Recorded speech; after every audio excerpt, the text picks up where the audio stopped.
एक दफा कह दो या अल्लाह तौबा, एक कतरा आंसू जो तेरी आंख में ही रहे, बाहर ना निकले, इतना दे दे, मैं तेरे 80 साल के गुनाह धो दूंगा।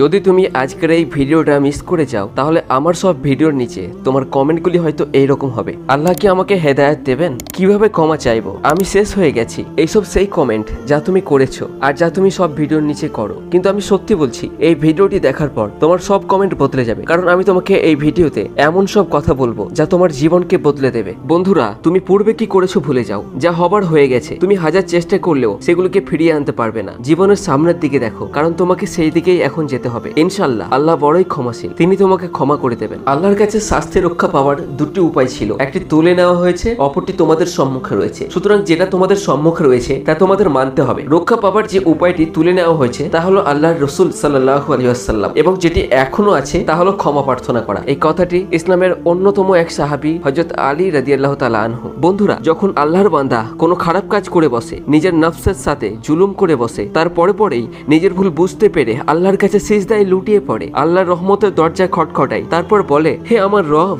আমাকে ক্ষমা করে দিন, আমি নিজের প্রতি অনেক বড় জুলুম করে ফেলেছি, আমি বড় গুনাহ করেছি, আপনি ছাড়া আমাকে কেউ ক্ষমা করতে পারবে না, হে দয়াময় আল্লাহ, আপনার অফুরন্ত রহমত দিয়ে আমাকে ক্ষমা করে দিন। তো বন্ধুরা, সেই তো উত্তম আল্লাহর কাছে যে খারাপ কাজ করেও তারপর তওবা করে নেয়। তবে বন্ধুরা, একই পাপ ইচ্ছাকৃত হবে রিপিট করবে না। ভুলবশত একাধবার ফিসলে গেলে তওবা করে খারাপ কাজটিকে আজীবনের জন্য ছেড়ে দেবে। বন্ধুরা, সবচেয়ে ইম্পর্টেন্ট হলো তুমি তওবা করে সেই তওবা ধরে রাখতে পারছো কিনা, কারণ তুমি যে তোমার গুনাহের কাজটি ছেড়ে দেবার ওয়াদা করেছো, সেটা তোমার আমার মতো কোনো মাটির মানুষের কাছে নয়, তুমি ওয়াদা করেছো স্বয়ং আল্লাহ তাআলার কাছে। বন্ধুরা, একটি হাদিসে কুদসিতে আল্লাহ মুমিনদের উদ্দেশ্যে বলেন, হে আদম সন্তান, যতক্ষণ তুমি আমাকে ডাকবে, আমার কাছে প্রার্থনা করবে, আমি তোমার সেই কাজের জন্য তোমাকে ক্ষমা করব এবং আমি কিছু মনে করব না। হে আদম সন্তান, তোমার পাপ কি আকাশের মেঘ পর্যন্ত পৌঁছে গেছে?